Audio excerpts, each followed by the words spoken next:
Alright, Agata, here are your 3 videos that you sent me. So we'll start with the squat and then we'll go to 2 deadlifts. So first thing with the squat, I mean you didn't show the walkout or the setup, but it does look like you're still a little far from the rack. You could be closer. And then in the video you spend some time setting up your feet further, adjusting it, moving around, everything like that. So first thing is always trying to make it as efficient as possible, walk out as little as you need, try and take as few steps, and try and don't move around, because the more you're moving around the bar and taking steps or anything like that, wasting energy and losing tightness. So when you have the max weight in your back, it's hard to maintain your tightness in your upper back and the bar positioning when you're shaking around left and right, forward, and all that kind of stuff like that. So you'll see, begin the video here, you're moving your feet, you're adjusting, going left and right. This right side goes forward. So just little things to work on. But here's your actual squat. First rep was good. Second one, maybe you went down a little too fast, and that's why you went forward. And you kind of took your time, readjusted. Third rep was a little bit more controlled.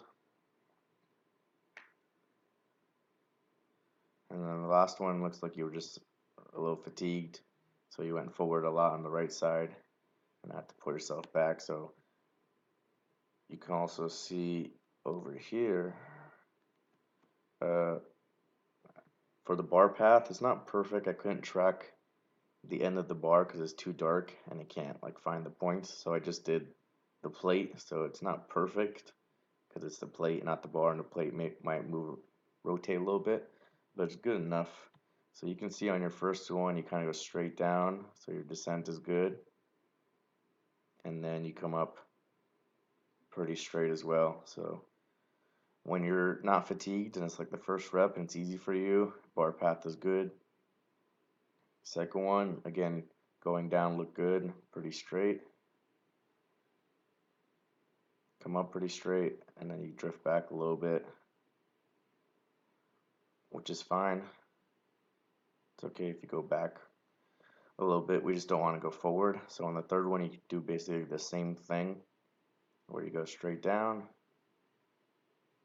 come up straight, and then go back, which is fine. That's just your knees and hips shoot back a little bit, and then you're pulling your torso back. So then that's when the bar goes back. But in this final rep, I think this is the final one. Yeah, it should be. So here you go down,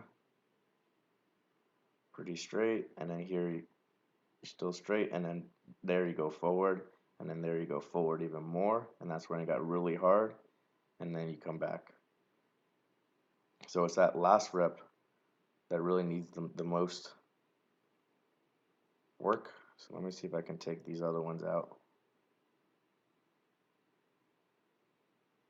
There we go. So it's this last rep where you go down pretty straight, you drift it forward a little bit, and then here you go forward and then even more forward. So that's what happens when the rep gets really hard and you almost get stuck and the right side twists forward, and then you have to kind of pull yourself back to get to this finishing point. So if you can work on your tightness against your belt, pulling down the bar, keeping the knees forward, and then this will kind of go straight up from here instead of going forward, and that'll make it easier.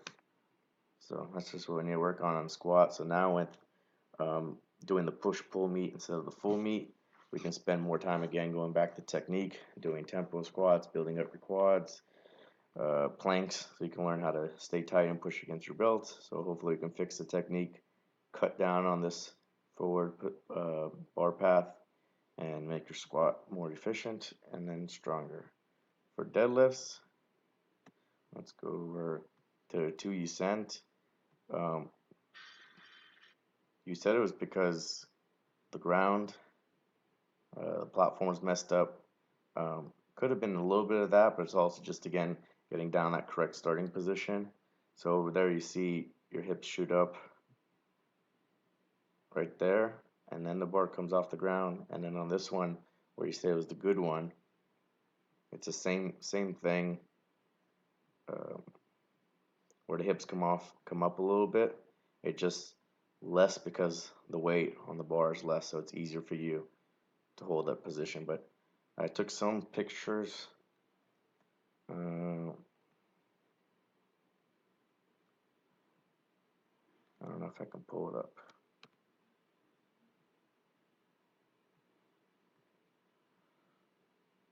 I don't know if it'll let me pull it up on the same program, the pictures, but let's see.